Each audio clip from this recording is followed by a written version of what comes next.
लोग कह रहे हैं कि 4-4, 5-5 घंटे के कट अब आम हो गए हैं। कई सालों से सिस्टम पे कोई अपग्रेडेशन नहीं हुई है, स्पेशली जब से ये हो गया कि ये प्राइवेटाइज हो रही है 2020 से, उसके बाद यहाँ पे बिल्कुल भी कोई इन्वेस्टमेंट नहीं की गई सिस्टम को, इंफ्रास्ट्रक्चर को अपग्रेड करने की। ट्रांसफार्मर्स 50-50 साल पुराने हैं। जो इंडोर सबस्टेशन है उन पे जो ट्रांसफार्मर लगे वो भी कई कुछ इक्विपमेंट तो 1960 का भी लगा हुआ है। Load consistently through out the day increase कर गया है और पिछले साल से 10% से ऊपर लोड इंक्रीज़ किया है। एसी कल्चर बहुत अडॉप्ट हो गया जिसकी वजह से ये लोड बढ़ा है। लोग एसी लगाते हैं अपने घर में, लेकिन उसका लोड हमसे सेंक्शन नहीं कराते हैं। नमस्कार, आप देख रहे हैं पंजाब केसरी टीवी। और चंडीगढ़ में लगातार पिछले कई दिनों से बिजली की समस्या चल रही है। कई जगहों पर घंटों के कट लग रहे हैं। इसको लेकर हमने आपको खबर भी दिखाई थी, लेकिन ये कट बढ़ते जा रहे हैं, लोग भी परेशान हैं, गर्मी भी पीक पर है। इसको लेकर खास बातचीत करेंगे हम चंडीगढ़ पावर डिस्ट्रीब्यूशन लिमिटेड के डायरेक्टर अरुण कुमार वर्मा से। वो हमारे साथ हैं आज। सर, हमारे साथ खास बातचीत के लिए बहुत बहुत धन्यवाद आपका। यू आर वेलकम जी। अरुण जी, अगर हम बात करें चंडीगढ़ में इससे पहले कभी भी इतने कट नहीं लगे। लोग कह रहे हैं कि 4-4, 5-5 घंटे के कट अब आम हो गए हैं। सबसे पहले अगर आप इस सवाल का जवाब दें कि क्या प्रॉब्लम अपने लेवल पे कंपनी को आ रही है और क्या इसका एग्जैक्ट रीज़न है। ये तो बात बिल्कुल दुरुस्त है कि कट लगाए जा रहे हैं, लेकिन 4-5 घंटे के हम कट नहीं लगा रहे। मेजर प्रॉब्लम जो आज की डेट में आ रही है वो आ रही है फॉल्ट से, क्योंकि ये सिस्टम बहुत पुराना सिस्टम यहाँ पे लगा हुआ है।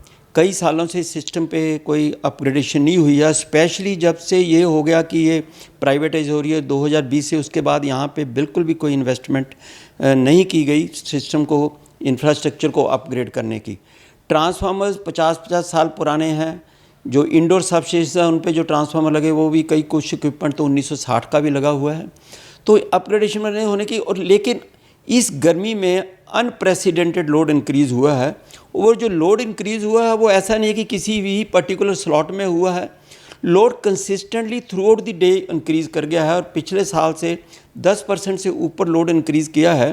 और उस लोड को मीट विद करने के लिए हमारी रेडीनेस ये थी कि हमने सबसे पहले आने के बाद ये सोचा कि सबसे पहले हम ग्रिड सबस्टेशंस जहाँ से ये सप्लाई आती है उन सबस्टेशंस को हम रोबस्ट बनाएं, ताकि वहाँ से कोई ट्रिपिंग ना हो या वहाँ से कोई ब्रेकडाउन ना हो। क्योंकि वहाँ पे जो ट्रांसफार्मर लगे हैं ग्रिड सबस्टेशन पे, पावर ट्रांसफार्मर, वो भी 50-50 साल के करीब पुराने ट्रांसफार्मर हैं। बहुत ही कम ट्रांसफार्मर वहाँ पे ऐसे हैं जो 2000 के बाद लगे हैं। और जब हमने ये टेक ओवर किया तो हमने देखा कि वहाँ पे 4 पावर ट्रांसफार्मर डैमेज पड़े हैं और उन ट्रांसफार्मर की रिप्लेसमेंट के लिए कुछ भी पीयूटी की तरफ से एक्शन नहीं लिया गया पिछले कई सालों से। और सबसे पहले हमने उसको अपग्रेड करने के लिए, नए ट्रांसफार्मर लगाने के लिए हमने आते ही फरवरी में अपना ऑर्डर प्लेस किया। नॉर्मली पावर ट्रांसफार्मर आने की एक अवधि जो है वो 8 महीने के करीब मैन्युफैक्चरिंग प्रोसेस है, लेकिन with the efforts and with the follow up with the manufacturers हमने वो ट्रांसफार्मर्स ऑर्गेनाइज किए। फरवरी में टेक ओवर के बाद ऑर्डर किए और पहला ट्रांसफार्मर हमारा 20 जून को आ रहा है।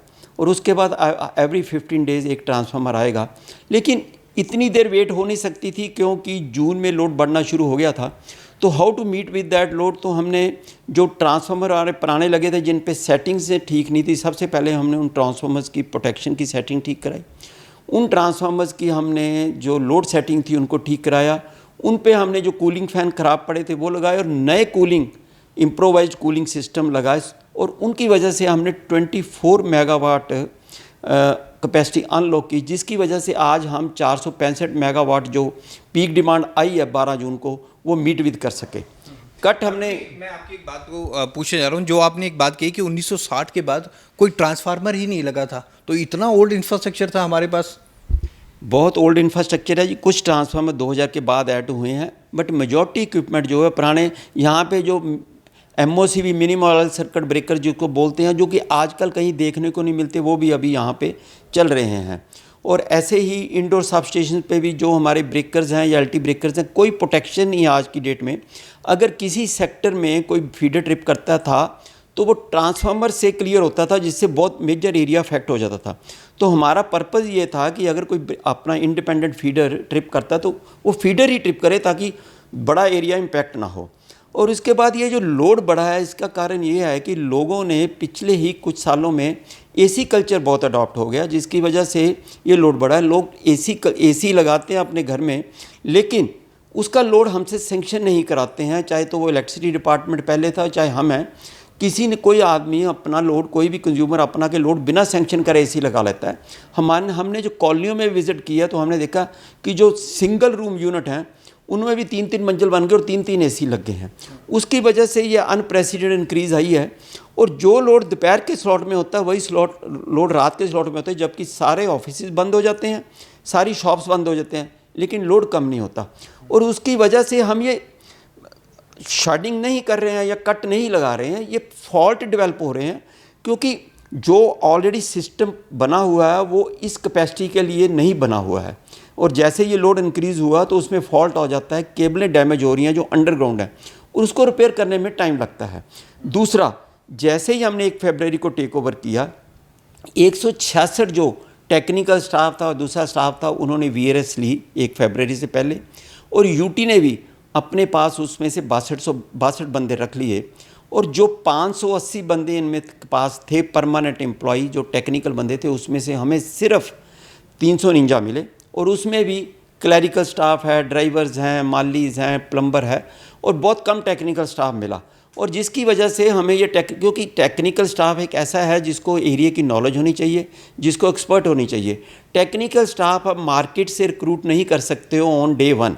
अब कोई भी आप स्टाफ लोगे, आईटीआई लोगे, उसको आप 6 महीने से 1 साल की जब तक ट्रेनिंग नहीं दोगे, क्योंकि हम उनको पोल पे नहीं चढ़ा सकते, उनसे रिपेयर नहीं करा सकते, क्योंकि एज ए प्रिंसिपल एम्प्लॉयर हमारी एक रिस्पॉन्सिबिलिटी है कि हम safety of the employees first. फिर भी हमने मैन पावर को स्ट्रेंथन करने के लिए एफआरटी टीमें एंगेज की हैं, जिनको अभी ट्रेनिंग चल रही है, जो कि अगले 1 हफ्ते 10 दिन के अंदर वो अपना काम शुरू कर देंगे। हमने 100 बंदा एम्प्लॉय किया है फॉल्ट रिपेयर टीम में, और इसके अलावा हमने पुराने भी एम्प्लॉयज़ एंगेज किए हैं, एसएस से एंगेज किए हैं, क्योंकि ग्रिड सब स्टेशन पे एसएस से नहीं थे, वो उनको हमने एंगेज कर लिया, जो पुराने काम कर रहे थे, रिटायर्ड हो चुके थे। हमने लाइनमैन कुछ लिए हैं, कुछ जेई लिए हैं, 51 बंदे हमने एंगेज किए। और होपफुली हम ये जो आज की डेट में डिले आ रही है, उनको हम जल्दी ही मीट विद कर सकेंगे। अरुण जी, आपने एक बात बताया कि कॉलोनीज़ में और घरों में लोड बढ़ा है, और इसमें नो डाउट कि लोड बढ़ा है, और लोगों ने एसी भी लगवाए हैं। अगर 3 घर हैं तो तीनों घर में अलग अलग एसी लगा है और लोड बढ़ा है, लेकिन लोड बढ़ाते ही नहीं लोग। इसको लेकर अब आप कंपनी की तरफ से कुछ अपील लोगों से करेंगे और लोड बढ़ाने की गुजारिश उनसे करेंगे कि वो खुद लोड बढ़ा सके, क्योंकि लोगों को भी इस बारे में जानकारी नहीं है। बिल्कुल जी, मैं आपसे एक इन्फॉर्मेशन शेयर करूंगा कि इंडस्ट्री एरिया में हमारे स्मार्ट मीटर लगे हैं, जिनका डाटा 2 वे कम्युनिकेशन हमारे पास आता है। तो जब हमने उसमें से चेक किया, 24,000 कनेक्शन है, उसमें मोर देन 10,000 कनेक्शंस ऐसे हैं जिन पे लोड सैंक्शन से कहीं ज़्यादा है। तो अब ऐसा है कि इतनी लार्ज स्केल के ऊपर हम कोई ना तो एक्शन लेना चाहते हैं कंपनी का, ना ही ऐसी कोई पॉलिसी है, क्योंकि हम किसी भी कंज्यूमर को पेनलाइज नहीं करना चाहते। इसलिए हम एक स्कीम लेके आ रहे हैं, जिसको voluntary disclosure scheme for disclosing their load, so that हम बिना पेनल्टी के उनके जो नए लोड हैं उनको रेगुलराइज कर दें। और ताकि, और क्योंकि जैसे ही हमें पता लगेगा कि ये लोड इतना बढ़ा रहे हैं, तो हमारे पास एक आइडिया हो जाएगा, विजिबिलिटी बन जाएगी कि उस एरिया में कितनी कैपेसिटी का ट्रांसफार्मर चाहिए, और अगर हम एक नया ट्रांसफार्मर ऐड करना है, ट्रांसफार्मर को ऑगमेंट करना है, नया फीडर खींचना है, नई केबल ऐड करनी है, तो ये हम बहुत जल्दी ही ये स्कीम लॉन्च करने जा रहे हैं। एक सर, लोगों को सबसे ज़्यादा समस्या आ रही है कि वो कंप्लेंट कहाँ करें। लोग जाते हैं बिजली ऑफिसों में, पहले एक कंप्लेंट किया करते थे, आपने टेक्नोलॉजी वाइज उसको बढ़ाया था, व्हाट्सएप पे लोग कंप्लेंट कर सकते हैं, कॉलिंग में किस नंबर पे लोग कंप्लेंट कर सकते हैं, और कई बार लोग शिकायत करते हैं कि कॉलिंग नंबर पे कंप्लेंट भी कोई उठा नहीं रहा। ऐसा था, हमारे टेक ओवर पहले से यहाँ पे 14 कंप्लेंट सेंटर थे, जिन पे लैंडलाइन नंबर थे और जिन पे मोबाइल नंबर थे, जो कि निलट ने प्रोवाइड किए हुए थे, और एक इनका सिटीज़न फैसिलिटेशन सेंटर था, जहाँ पे भी निलट के ही एम्प्लॉय बैठते थे। और जैसे ही हमने टेक ओवर किया, ये जो गवर्नमेंट के नंबर अब बंद हो गए। नंबर 2, जो एम्प्लॉय यहाँ पे काम करते थे, जिनके नंबर कंज्यूमर्स के पास थे, जिनको कॉल करते थे, जेई थे, लाइनमैन थे, एसडीओ थे, हमें टेक ओवर पे सिर्फ एक एसडीओ मिला, जबकि 12-13 सब डिवीजन्स में सिर्फ एक एसडीओ मिला हमें पार, क्योंकि और एसडीओ जो है वो अपना एक सब डिवीजन को चलाता है। अगर किसी को भी अपनी पावर फेलियर की या पावर की कंप्लेंट है, चाहे वो पावर की कंप्लेंट है, चाहे वो मीटर की कंप्लेंट है, चाहे सर्विस की कंप्लेंट है या अपने बिल की कंप्लेंट है, वो हमारे जो 50 लाइन का एक नंबर है, यूनिक नंबर है 192402166666, 9240216666, और एक नंबर हमारा 5 डिजिट नंबर है 19121। अगर आप 19121 पे भी फ़ोन करेंगे, वो नंबर भी 9240216666 जो 50 लाइन वाला नंबर वहीं पे लैंड करेगा, और आप वहाँ पे अपनी कंप्लेंट रजिस्टर करा सकते हो। नो पावर कंप्लेंट और any other complaint related to the meter और योर बिल। इस कॉल सेंटर के ओवर हम नई फैसिलिटी जो देने जा रहे हैं, हम अपनी मोबाइल ऐप भी लॉन्च करने जा रहे हैं, और उस ऐप के ऊपर आप नया कनेक्शन अप्लाई कर सकोगे, अपनी कंप्लेंट लॉन्च कर सकोगे, और अपना कोई भी क्वेरी आप उस ऐप के थ्रू हम तक पहुंच सकते हैं। और कोई मीटर की कंप्लेंट है, कोई लोड की, और इसके अलावा हमारी एक वेबसाइट भी है, जिस वेबसाइट के ऊपर हमारी डेली की अगर कोई लोड शेडिंग है या कहीं लोड के हमने शेड्यूल पावर लगाना है बिकॉज ऑफ द मेंटेनेंस, उसकी भी इंफॉर्मेशन अवेलेबल होती है, और उस वेबसाइट के थ्रू भी आप हमारी कंप्लेंट लॉन्च कर सकते हो। सर ऐप कब लॉन्च होगी और किस नाम से होगी? ऐप CPDL के नाम से लॉन्च होगी, और हम विद इन 1 मंथ इसको लॉन्च करने के लिए प्लान कर रहे हैं। और सर वेबसाइट के बारे में बताइए। वेबसाइट तो ऑलरेडी हमारी एग्जिस्ट कर रही है, और उस पर आप जाके आप जब भी, क्योंकि ये हमारा जो वेबसाइट का नंबर है हर बिल के ऊपर आ रहा है वेबसाइट का, तो आप उस पर जा सकते हो। सर ये भी देखा गया था कि कॉलोनीज़ में कुंडी कनेक्शंस बहुत लगे हुए थे। लोगों ने जो जितनी भी ये अगर देखें 4 नंबर कॉलोनी, संजय कॉलोनी, ये हटाई गई हैं। यहाँ पर कुंडी कनेक्शन ऑलरेडी थे, लोड बढ़ा हुआ था, क्या उन्हें भी हटाया गया है, वो भी दुरुस्त किया गया? हाँ, अब हमारी क्योंकि कॉलोनीज़ तो जो उठ गई हैं वो तो ठीक है, जो आप एग्जिस्टिंग कॉलोनीज़ में हमारी एफर्ट, अब करसान कॉलोनी में हम काम कर रहे हैं, क्योंकि कुछ लोगों के कनेक्शन कट गए हैं, कुछ वहाँ पे लोगों ने AC लगा लें, डायरेक्ट भी चले, हमें केसेस मिले हैं। तो हमने ये डिसीज़न लिया है कि हम इन कॉलोनीज़ में प्रॉपर सिस्टम ले करेंगे, और जिन बंदों के कनेक्शन कटे हैं हमने कैंप लगाया, उनको हम मीटर दे रहे हैं, और हम एक फुल प्रूफ सिस्टम बनाएंगे ताकि लोग अपना मीटर लेके और उससे कनेक्शन लें ताकि चोरी ना करें, और जो एक्चुअल बिल हमें दें। और उस सिस्टम को भी हम अपग्रेड कर रहे हैं, और जहाँ पे सिस्टम में अनसेफ हो गया है, क्योंकि हमने एक, आपने देखा होगा पीछे न्यूज़पेपर में भी हमने दिया है कि ये सेंट्रल इलेक्ट्रिसिटी की और इंडियन इलेक्ट्रिसिटी रूल्स की रेगुलेशन है कि आपका सेफ्टी किया हो कितना होना चाहिए, लेकिन लोगों ने अनऑथराइज एक्सटेंशन की, हमने उनको सेफ्टी एंगल से वार्न भी किया है, लेकिन हम उन सिस्टम्स को भी ठीक करना चाह रहे हैं, सो कि लोगों की सेफ्टी भी हम इस कंपनी की एक प्रायोरिटी है।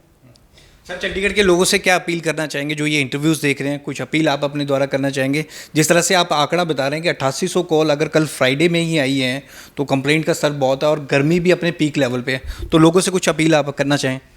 मेरी लोगों से यही अपील है कि आप, क्योंकि इन दिनों में इतनी गर्मी पड़ रही है और लोड बहुत बढ़ गया, सिस्टम्स वही है, हमें ठीक करने में टाइम लग रहा है, तो आप अपना जो पावर है उसको, जो ACs हैं हो रही है, उसको कॉशियसली यूज़ करिए, ज़रूर यूज़ करिए, क्योंकि आपकी गर्मी है, लेकिन कोशिश करिए कि आप इसको कॉशियसली यूज़ करें, इसको वेस्ट ना करें, जितनी पावर रिक्वायरमेंट उतनी यूज़ करें, ताकि हम आपको एक अच्छी सर्विस दे सकें, और आपके लिए हम CPDL हमेशा ही आपके लिए सर्विस देने के लिए तैयार है। तो चंडीगढ़ में लोगों को बिजली की समस्या आ रही थी, इसके लिए इसके रिगार्डिंग हमने CPDL के डायरेक्टर से ये खास बातचीत की। आई होप कि आपको सभी आंसर्स मिल गए हों, और कंप्लेंट नंबर भी सर ने बताया, अगर किसी को कोई कंप्लेंट आ रही है तो उस नंबर पे कॉल भी कर सकता है और व्हाट्सअप भी अब कर सकता है। कैमरामैन कुलजिंदर सूद के साथ भगवत सिंह, पंजाब केसरी TV, चंडीगढ़।